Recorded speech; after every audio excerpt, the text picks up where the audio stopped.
আজকে আমাদেরকে হারাম চতুর্দিক থেকে বেষ্টন করে রাখছেন, ঠিক কিনা বলেন? আজকে হারাম যদি আমরা লক্ষ্য করি, প্রত্যেকটা পণ্যের দিকে যদি আমরা তাকাই, তাহলে দেখি হারাম আর হারাম। একটা পণ্যের মেন কোম্পানির দিকে যদি আমরা নজর করি, ওই কোম্পানিটা কেননা সুদের সাথে জড়িত। একটা পোশাকের সাথে, পোশাক কোম্পানি কারখানার সাথে সুদে জড়িত। প্রত্যেকটা পণ্যের দিকে যদি আমরা লক্ষ্য করি, তাহলে আমরা দেখতে পাবো প্রত্যেকটা পণ্যের সাথে হারাম জড়িত রয়েছে। এই জন্যই তো ইবাদত বন্দেগীর মধ্যে কোনো স্বাদ পাই না।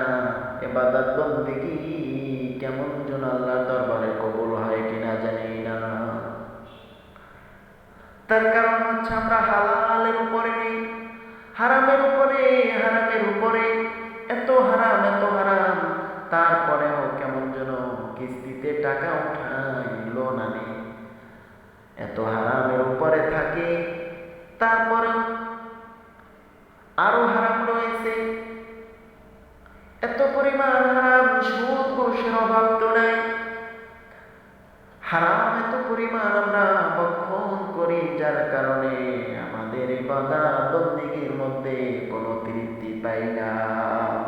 রবকে আমাদের ডাকতে ভালো লাগে না, জিকির আজকার তসবিহ তাহলিল আমাদের ভালো লাগে না। এই জন্য রব আমাদেরকে ডাকার জন্য বলেছে। আল্লাহ রাব্বুল আলামিন বান্দাকে ডাক দিয়ে বলেন, উদউনি আস্তাজিব লাকুম। বান্দা, তুমি আমাকে ডাকো, আমি তোমার ডাকে সাড়া দিব। কিন্তু আমি এখন সাড়া তো ভালো কিছুই পাই না। তার কারণ হলো রবের ইবাদত বন্দেগী থেকে আমরা এত পরিমাণ দূরে, এত পরিমাণ হারাম আমাদের মধ্যে ঢুকেছে, যার কারণে আমাদের ইবাদত বন্দেগী ভালো লাগে না। তাম পৃথিবী মানুষের মধ্যে হারাম ঢোকার কারণে হতাশ বিরাজমান করছে, অস্থির অস্থিরতা ভাব, ভালো লাগে না, মন খারাপ। আপনি কি জানেন এটার কারণ কি? এটার কারণ একটাই, আপনার আমার মধ্যে হারাম মিশ্রিত। আপনি দেখেন একজন গরিব দুঃখী চাষি দিন আনে দিন খায়, আজকে তো তাদের মধ্যেও হারাম ঢুকে গেছে। কেমন? কি হারাম? কিস্তি। কথা বলে না কেন? কিস্তি, কিস্তি ঢুকছে। তাদের মধ্য থেকে কিছু আছে যারা কিস্তিতে আনে না, বলে আমরা ভালো আছি আলহামদুলিল্লাহ। তাদের কথাই আছে আলহামদুলিল্লাহ, তারা কথায় কথায় বলে আলহামদুলিল্লাহ, আল্লাহ ভালো রাখছেন, ঠিক কিনা বলে? যখন তাদেরকে বলা হয় আপনি কেমন আছেন, বলে হুজুর আল্লাহ রাব্বুল আলামিনের দয়ায় আল্লাহ রাব্বুল আলামিন আমাদেরকে অনেক ভালো রাখছে। আল্লাহ রাব্বুল আলামিনের কাছে শুকরিয়া আদায় করে, তারা শুকরিয়া আদায় করে, কিন্তু আল্লাহ রাব্বুল আলামিন তাদেরকে কোনো কিছু থেকে কষ্ট দেন না। অভাবে থাকতে পারে, কিন্তু আল্লাহ দিন দিন তাদেরকে 3 বেলা খাওয়াই রাখে, ঠিক কিনা? এই জন্য যা কিছু লাগবে না লাগবে আল্লাহ রাব্বুল আলামিনের কাছে চাইতে হবে, শুকরিয়া আদায় করতে হবে। আল্লাহ রাব্বুল আলামিন বলেন, লা ইন শাকারতুম লাযীদান্নাকুম ওয়া লা ইন কাফারতুম ইন্না আযাবি লাশাদীদ। আল্লাহু আকবার। আল্লাহ রাব্বুল আলামিন বলেন, লা ইন শাকারতুম,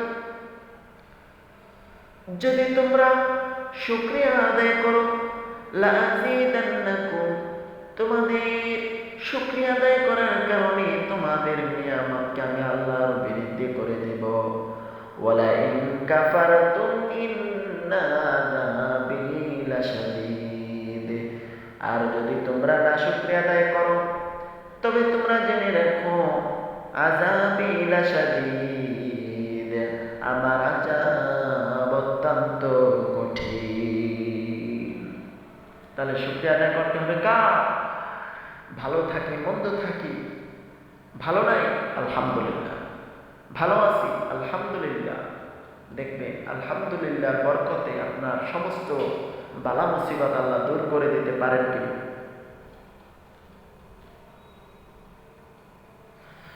এই জন্য একটি দোয়া বলবো, এই দোয়াটি মুখস্থ করে দৈনন্দিন যদি পাঠ করেন, ইনশাআল্লাহ হালালের উপরে থাকলে 100% আল্লাহ আপনার দোয়া কবুল করে নেবেন।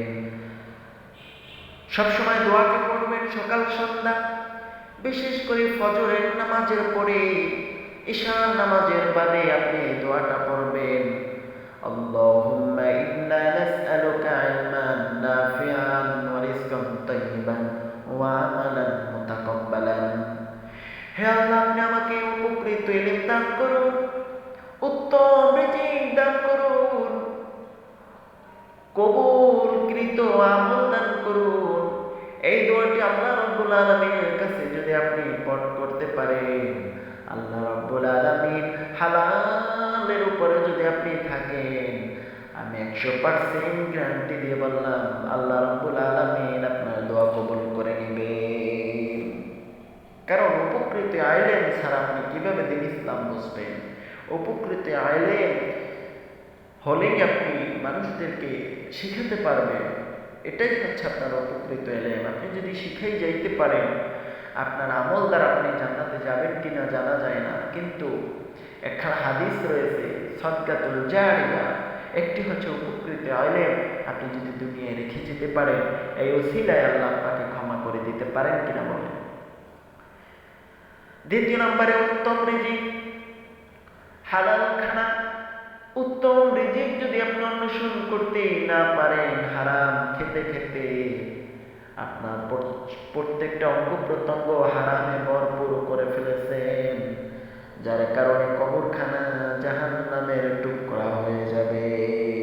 কবরের মধ্যে আল্লাহ সাপ দিয়ে দিবে, গলায় মালা পরাই দিবেন সাপ দিয়ে, যেই সাপের ছোবলে আপনার 70 গজ মাটির ভিতরে আপনি চলে যাবেন।